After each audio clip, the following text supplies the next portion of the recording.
Assalamualaikum warahmatullahi wabarakatuh. Rencana reklamasi Teluk Benoa pada tahun 2016 menimbulkan pro dan kontra di masyarakat. Rencana reklamasi muncul dari kebutuhan pengembangan infrastruktur pariwisata di Bali Selatan yang terkendala oleh keterbatasan lahan. Rencana reklamasi Teluk Benoa terdapat pada Peraturan Presiden Nomor 51 Tahun 2014 tentang perubahan atas Perpres Nomor 45 Tahun 2011.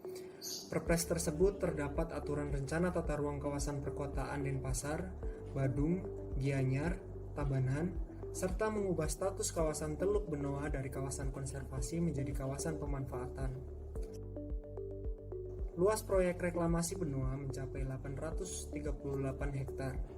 Dari luas itu, 438 hektar dibangun hutan mangrove baru, kemudian 300 hektar dibangun sarana umum, dan sisanya 100 hektar untuk fasilitas pariwisata. Reklamasi akan berdampak terhadap lingkungan, yaitu rusaknya ekosistem mangrove dan terumbu karang sebagai penopang kehidupan jutaan biota laut.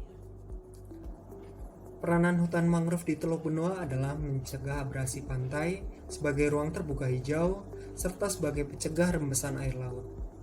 Tanpa mangrove, warga di pesisir akan kesulitan memperoleh air tawar. Selain itu, rantai makanan yang kompleks di perairan sekitarnya akan rusak selama proses pengerjaan pulau-pulau baru. Pembangunan reklamasi Teluk Benoa dikhawatirkan hanya akan menguntungkan para investor dan masyarakat kelas menengah atas. Selama ini perekonomian masyarakat lokal hanya bertumpu pada kegiatan pariwisata dan kegiatan jual beli makanan di sekitar teluk. Proses reklamasi pada hakikatnya bertujuan untuk meningkatkan tingkat kesejahteraan hidup masyarakat di wilayah pesisir sebagai suatu implementasi atas pemerataan pembangunan.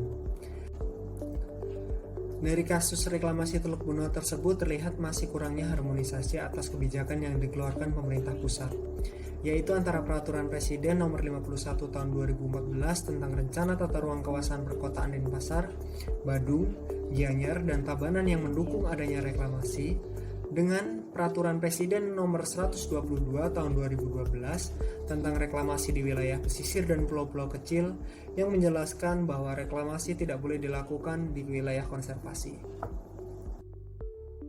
Panjangnya polemik yang terjadi dari rencana reklamasi Teluk Benoa tersebut, akhirnya pada tahun 2019 pemerintah pusat melalui Kementerian Kelautan dan Perikanan mengeluarkan SK nomor 46 tahun 2019 tentang kawasan konservasi maritim di Teluk Benoa. Sehingga berdasarkan SK tersebut perencanaan reklamasi di Teluk Benoa tidak dapat dilakukan. Kita yang lama yang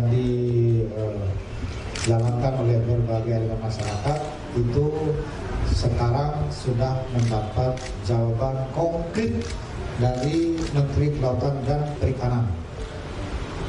Kawasan Teluk Benoa menjadi kawasan konservasi maritim. Kasus penolakan reklamasi Teluk Benoa menjadi parameter utama bahwa pengelolaan wilayah pesisir di Indonesia masih belum dilakukan dengan pendekatan pelestarian yang melibatkan partisipasi masyarakat. Pengelolaan wilayah pesisir harus dilakukan secara terpadu dengan mengintegrasikan berbagai perencanaan sektor oleh pembuat kebijakan, sehingga saling terjadi keharmonisan dan penguatan pemanfaatan dengan pengelolaan yang melibatkan masyarakat. Perbaikan dapat dilakukan apabila pemerintah daerah dan pemerintah pusat berkonsentrasi pada pengembangan SDM lokal di wilayah pesisir dalam upaya pengembangan infrastruktur dan keberlangsungan ekosistem sebagai sebuah rangkaian yang tidak dapat dipisahkan. Diperlukan sinergitas berkesinambungan antara elemen pemerintah dan sektoral pembangunan lainnya, serta masyarakat dalam menyusun sebuah kebijakan. Serta perlu adanya aturan untuk mengakomodir pembangunan ekonomi di wilayah pesisir yang sejalan dengan aspek pelestarian dan mengutamakan keterlibatan masyarakat lokal.